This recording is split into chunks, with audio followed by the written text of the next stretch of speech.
Hello and welcome to Business Reporter's Facilities Management campaign. I'm Alistair Greener. Open plan offices, hot desking, working from home, flexible working, collaboration and workplace utilisation. These buzzwords suggest that our rapidly changing workplace is demanding flexibility. Employees want to work in a flexible environment, whether it's in the office or at home. Managers are looking for ways to empower employees, but at the same time improve space utilisation and productivity. Many organisations struggle to empower their staff with the freedoms of a modern workplace, while simultaneously remaining agile with planning and managing it. All decision makers know that if we compromise on either of these, we're bound to see an impact on the bottom line. So can we have the best of both worlds? Can we empower our team, stay agile and manage costs? This is what we're going to discuss with Sari Copplestone and Jerry Brennan from Cloud Booking. Good morning. Good morning, Alistair. Good morning. What are some of the key challenges that face the C-suite and directors at the moment when it comes to workplace management? I think any organisation is focused on trying to attract and retain top talent and the best people that they can find. And essentially what those people expect and certainly the new generation of the workforce demand is an environment that's as productive and effective as possible for them to enable them to do their jobs as efficiently as possible and collaborate with their colleagues in the most effective manner. That's the essential requirement, I think, of any business. So to be able to do that, what could management, director, C-suite do better? And what are some of the common failures that are as a result of not getting it right? I think essentially the most used commodity in any business is the space that's provided for staff to work from. And essentially, if that space is inefficient, if there's a lack of transparency over availability of that working environment and that workspace, then it leads to all kinds of inefficiencies and conflicts. And a good example might be a story of a working mum that worked in a bank in the city and would drop her kids at school, would head off into the office, get there and find that there were no desks to work from. So there was no way to find out whether there were any desks free, no way to figure out when there might be a desk free.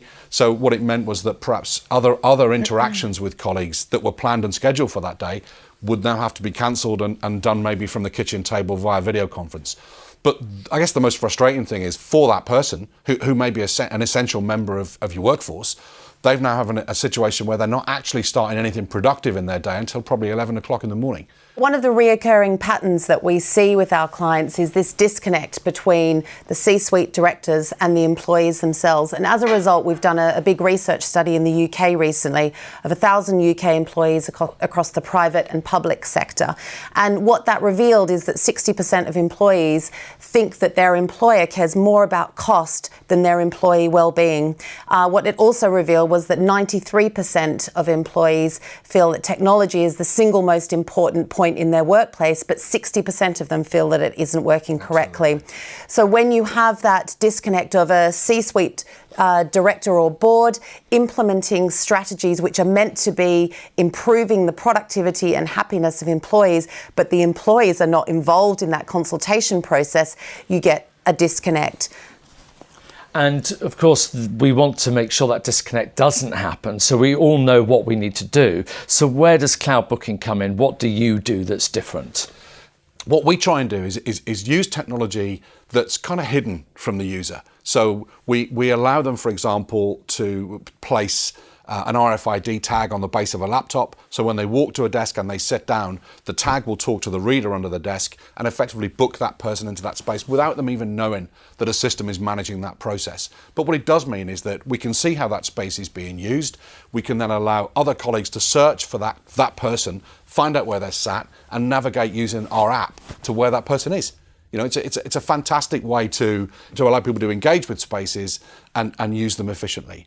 Another example is we monitor the actual use of conference rooms, so we can see when they're in use, how many people are in them, how long they were there, and more importantly, we can see when they're free. So we can then release that space back to everybody else to allow them to go and collaborate and use those spaces. Because if we don't do that, what you're going to find is these groups of people that want to work together. If they don't have the transparency and can't see where they can find a space to work from, they'll have to find somewhere like the restaurant, the canteen, something like that, where they're all sat around a noisy environment, trying to be creative. You've got no whiteboard, you've got no presentation platform to show your colleagues latest ideas, latest designs, whatever it may be. So it means that you're working in a vacuum, and people just won't put up with that. Eventually they're gonna walk, and that'll be a cost to everybody. For our viewers today watching this particular interview, what 3 key takeaways would you like them to remember? Transparency of data to deliver insights to the business, unconscious effort by hiding technology in the background, and a more personalised experience for employees to deliver efficiency and productivity in their workplace and every day. And if we can achieve that, it becomes a win-win situation for not only the C-suite and directors, but also for all the employees and staff, and create a more harmonious workplace and definitely a more efficient workplace as well. It's been great finding out more, and really interesting to see how technology can be very much involved in that as well. Joey Brennan, Sari Copleston from Cloud Booking, thank you very much indeed. Thanks. Thank you.